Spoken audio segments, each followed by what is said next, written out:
Sony yang di kalangan penggemar tanaman hias dikenal dengan nama janda bolong sedang sangat populer.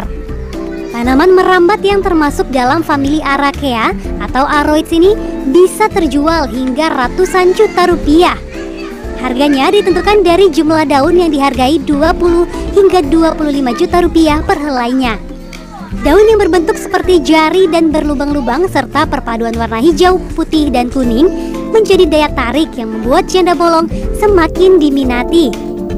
Perawatannya pun terbilang mudah, cukup disiram 1-2 kali seminggu. Tanaman ini juga relatif tahan serangan hama dan penyakit. Janda bolong banyak digunakan untuk mendekorasi ruangan bergaya minimalis. Bagi penggemarnya, memandangi tanaman ini membuat pikiran lebih tenang, cocok untuk meredam kegelisahan di saat pandemi. Harga yang melonjak juga sempat dialami tanaman gelombang cinta beberapa tahun lalu. Ketika itu, gelombang cinta dicari orang bukan cuma karena bentuknya yang indah, tapi juga karena ada klaim yang beredar bahwa tanaman ini bisa membersihkan udara di sekitarnya. Supriyadi termasuk orang yang ketika itu ikut mengoleksi tanaman hias jenis Anthurium ini. Ia sempat menghabiskan 2 miliar rupiah untuk membeli 20 tanaman gelombang cinta.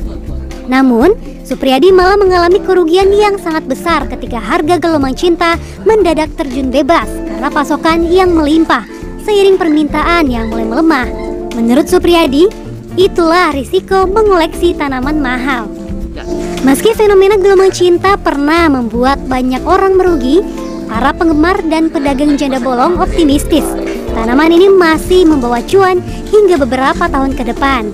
Menurut mereka, permintaan yang datang baik dari permintaan lokal maupun mancanegara masih akan tinggi. Paul, salah satu penjual tanaman hias di Depok, Jawa Barat, memilih tak lagi mengekspor janda bolong ke sejumlah pelanggannya di Korea, Eropa, dan Amerika Utara sejak 6 bulan lalu. Padahal, permintaan terus meningkat hingga mencapai ribuan. Mengaku stok tanamannya terbatas, Paul memilih melayani pembeli lokal yang sudah membayar lunas tanaman janda bolong yang sedang ia besarkan dan dibanderol 20 hingga 25 juta rupiah per helai daun.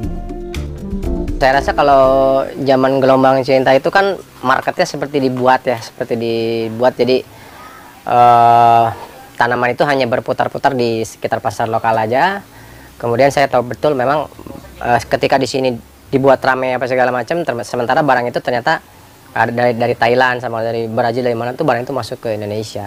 Jadi kalau yang market yang dulu itu sebetulnya memang lebih banyak dibuat ya. Kalau yang sekarang itu memang murni, karena yang sekarang itu justru bukan karena dimulai sama orang lokal, tapi memang ini karena mulai ada permintaan dari luar Indonesia, dari luar negeri, kita mulai ada permintaan ekspor, itu yang membuat harga menjadi naik. Pengamat agribisnis dari Institut Pertanian Bogor, Tungkot Sipayung, menyatakan tingginya harga tanaman hias bukan semata karena perubahan gaya hidup masyarakat. Ada praktik penggelembungan harga yang terjadi karena minimnya suplai, serta hasrat para penggemar yang sering tidak rasional. Meski memprediksi booming janda bolong akan serupa dengan gelombang cinta, Tungkot menilai pandemi COVID-19 akan menahan ketenaran janda bolong lebih lama.